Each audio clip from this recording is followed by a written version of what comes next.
Hey, what's up guys? AJ here with Ablog Cinema, and I want a red. The Red is one of the top of the line camera brands. There's a lot of different kind of red cameras, but I want the Red Epic Helium. Personally, I used red cameras in college and they were amazing. The things you can do, the quality of the image looks amazing. I made a goal for myself that in a year from now or 2 years from now, I'm gonna save up to get a red camera. But it's not all about the camera. You need essential pieces of equipment to make sure that your production looks great. Here are my top 5 things you should think about when you're purchasing film equipment. Number 1, getting a camera obviously should be one of the first things you think about. This is the Canon EOS Rebel T3i. It's a great little beginner camera. It's small, compact, it does the job. And the main thing I want you to think about, and here's my first tip, invest in lenses over your camera. They come out with cameras almost every 6 months, and every camera is always going to have an upgrade. Now this isn't the greatest lens, but this is the Canon EF 50mm lens. Getting a crappy lens is like going to the store and getting a 4K TV, but then only using it with a VCR. It just doesn't make any sense. One of the things that can totally derail your video is bad audio. Make sure you're investing in a good microphone. This is the microphone I'm using right now. It's the Sennheiser EW100 GE. It's a great lavalier microphone and it's wireless, so I can be anywhere away from the camera and you can still hear me. Now it's not perfect for every situation, but I've used this microphone in sticky situations when I've had to mic it up to somebody, or I'd hide this little mic somewhere and no one could see it, but I'm still getting a good pickup pattern. So making sure that you have good audio is just as big as making sure you have good video. So you have amazing visuals, you have amazing sound, it's great. The one thing that can make and break or separate your video from other videos is your lighting. This aperture light is amazing.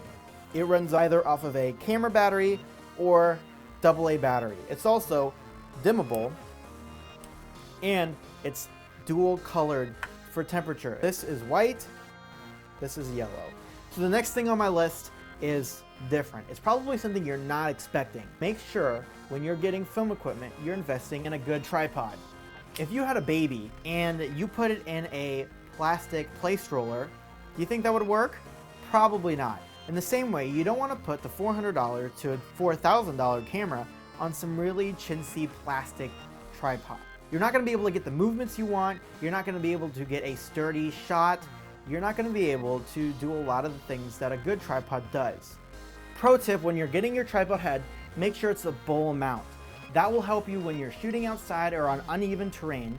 You don't have to go around and do the leg game where you try to level your camera by adjusting the legs. You can just level it with the bowl mount. Invest in a good tripod. Lastly, but not least, is making sure that you have great editing software. Growing up on Premiere Elements, I was able to do a lot better video growing up than what I would have been able to do with Windows Movie Maker. When I moved up to Premiere Pro, I was able to take all that knowledge and all that basic interface stuff that I had learned on Premiere Elements and brought it to the Pro version of the software. So really, growing up on that kind of like JV software really helped me grow into the bigger varsity software. So for any beginner filmmaker, don't use iMovie or Windows Movie Maker. So in order, we want to make sure that we are investing in lenses, not our camera. Where we're getting a good camera, but we're investing more in our lenses. Then we move on to sound, and making sure that we have great sound will definitely improve the quality of our video. Having good audio won't distract the audience from your story that you're trying to tell. And making sure you have good lighting in your video will definitely set your video apart. Fourth, you want to make sure that you get a good tripod. Your cameras and your lenses are important, and you want to treat them as if they're important. Lastly, make sure you're using quality software. It's not going to hinder you. It's going to allow you to really tell the story you want to tell and really learn the basics of film editing. So that's all for me this week. Make sure you like the video, subscribe if you want to see more. Let me know in the comments if this was helpful to you or what camera or equipment you recommend. All of the equipment that I talked about today will be in the description down below, as well as all of our social media and stuff like that. Guys, don't forget to watch some of the other videos we're doing. I'm AJ with Ablog Cinema, and I'll see you guys next week. I'm never going to be able to meet Ryan Conley. I'm going to creep him out so much. If he ever sees these videos, he'll be like, well, never going to meet that guy. And that ruins all my chances of hanging out with Ryan Conley. But I wore this shirt because of Ryan Conley, because he wears Jurassic Park shirts all the time. It's this. It's this. It's this. It's this. All this beauty. Don't mind the jewel marks. Be epic.